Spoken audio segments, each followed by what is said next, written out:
Hey all, welcome to ShareTreck. This is Raj here. Friends, I'm looking at the index futures out here on CNBC, and what I'm seeing here is that Dow futures, S&P futures and Nasdaq futures are not much changed. Maybe Nasdaq is down minus 0.21%, but S&P and Dow futures are almost static. They don't have too much of a change.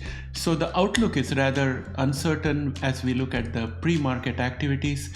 And yesterday I did buy a little bit of Qualcomm early morning in the pre-market trades, hoping that because of great revenue and earnings beat, as well as forecasting a very good next quarter, I was thinking that there is no way Qualcomm can go down, but it went down. So today I will probably book the losses and sell it off. So that's what I did yesterday. Now let us go and have a look at what's happening with the Nasdaq futures. Nasdaq futures are still consolidating. They are not too bad off. They are still in the bull channel. Everything that I spoke about for Nasdaq yesterday still applies today. We haven't moved much, and we still have a resistance which is going to be at 22,079.75.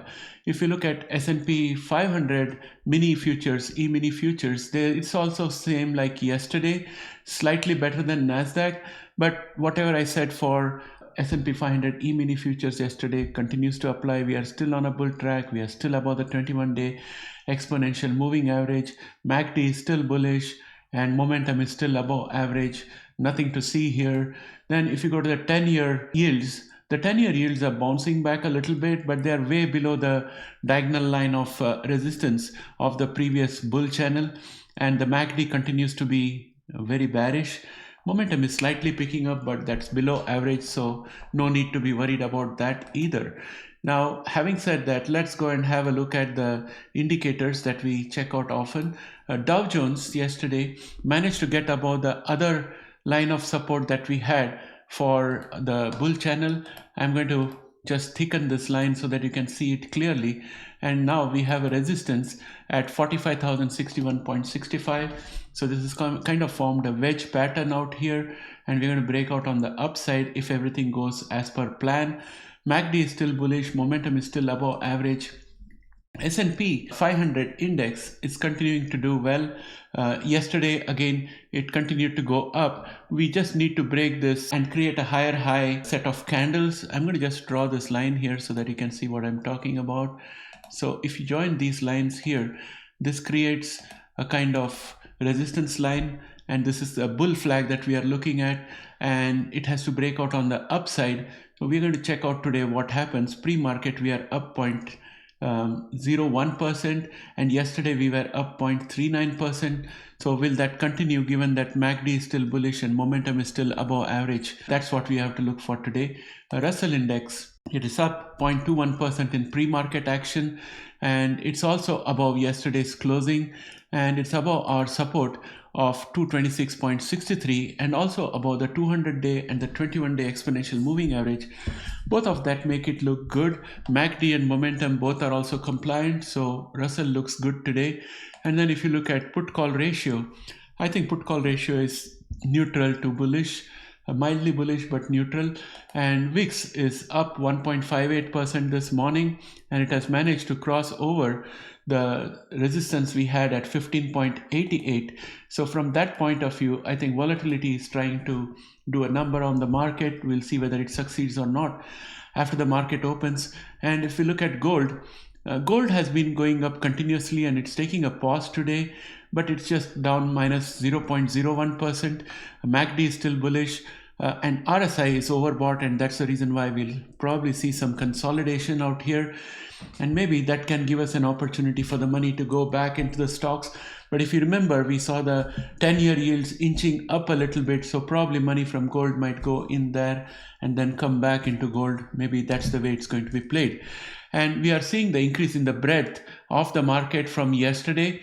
All the S&P 500 breadth indicators are positive. Next, let us look at our genomic watch list. Verve has been doing extremely well. As I predicted yesterday, Verve continued to be strong, and it gained around 7.07%. So those of you who have got Verve stocks, I applaud you.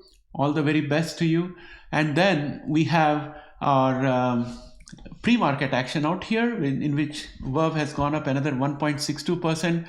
We still have room on the RSI. MACD is bullish, and we have got earnings coming out on 26th February. So there is further growth possibility. And I'm also happy to point out that we have met our cup and handle target of 8.57, and we have crossed over it, and we have gone to 8.77 this morning. So I think that's one more prediction that came out right. And I would also warn everybody that my personal opinion is that this could also be buy the rumor, sell the news kind of an event, because there has been a good deal of increase before the earnings. So around earnings, be careful, either take profit partially or take total profit, or at the very least sell covered calls as some kind of an insurance to guard against the downside. Now that we have the 21-day exponential crossing over the 200-day exponential, I would definitely say that Verve is looking very strong. Ginkgo Bioworks is up another 4.46%. Again, Ginkgo Bioworks has also met our cup and handle target of 16.43, and it has gone beyond that. It has gone to 17.09. So those of you who bought Ginkgo Bioworks, congratulations to you, and you have met the target. Actually, it was not a cup and handle, it was a double bottom target, and it has been achieved. There is also positive analyst coverage for Ginkgo Bioworks. That's also driving some of these activities forward. Again, we have got earnings coming up on 27th of February. So this could also turn out to be the buy the rumor, sell the news kind of an event. So same advice applies. Take profit partially or completely, or do a covered call. That would be my personal opinion. It's not financial advice, just putting it out there. You do what you think is appropriate for you. Caribou Biosciences is up 6.85% in pre-market action after 4.29% increase yesterday, and in the process it has gone above the resistance that we had at 1.52. So I'm going to mark that as green. And we are also above the 21-day exponential, which makes it slightly bullish in my opinion.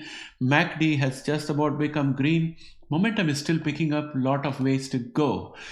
CRISPR Therapeutics is up 2.34%, and it's continuing to march towards our reverse head and shoulder target, which happens to be $51 or $50, something in that vicinity. Our MACD is continuing to be green. Momentum has just about creeped above average, and pre-market action is up 2.34%, which is almost $1. So I'm again looking forward to a good day today, and we have a resistance which is at 42.84, and that needs to be broken, and in the pre-market we have already broken it. So I'm going to assume that it will stay that way when we go into the market open, and I'm going to convert this resistance into a support. So we are looking pretty good this morning for CRISPR. Grail is up 0.03% this morning. MACD, momentum, everything is looking good, but the RSI is showing overbought. But friends, I wouldn't worry that much about the RSI this morning, because in the past we have gone all the way up to somewhere around 83.40 on the RSI scale before turning back, and that could happen again this time. Next we have Prime, which is up 2.61% in pre-market trades. Beam Therapeutics is up 1.83 in pre-market trades. Altimmune is up 0.14% in pre-market trades. It's still struggling to cross over the 21-day exponential moving average, but the vitals are looking pretty good. Bluebird Bio has no trades pre-market. Allogene is up 0.61% in pre-market trades. mRNA is up 0.83% in pre-market trades. ARCG is up 1.28% in pre-market trades. I think we have broken out of the bull flag that was here. Let me draw the bull flag to you guys so that I can show you what I mean. So this was the bull flag that we had, and we have broken out of the bull flag, and I've marked this top line of resistance also as green. So this is very positive. We are above the 21-day and the 200-day exponential moving average, and we also have beautiful golden cross, which is a bullish sign for ARCG, which kind of says that the genomics sector is now looking at the beginning of a bullish phase. Whether we can sustain it or not will depend on anything comes out from the White House in terms of executive orders and policies, and whatever happens with FDA. So those risks still remain, and geopolitical risk also remains, because if the yields start going up, everything will change. So be careful about that. PSEB is up 1.22% in pre-market trades. Intelia is up 0.76% in pre-market trades. Illumina is up 0.74% in pre-market trades. I'm starting to see a little bit of positive in Illumina, but I would still say that it's not yet out of the pull of the reverse head and shoulder target. I'll watch it for a few more days. We wanted to start creating higher highs before we get excited.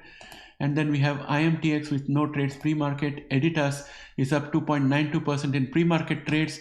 And friends, you would be happy to note that I can see a reverse head and shoulder formation taking place. It's not yet complete. We still need right side shoulder to go all the way up to 1.54 before we can start talking about a target, but we are moving in the right direction in my opinion. Next, Iowa is up 0.33% in pre-market trades. Unicure has got no trades pre-market. Vertex is up 0.57% in pre-market trades. Earnings are due on the 10th of February. So my friends, that brings me to the end of today's session for the genomics watch list.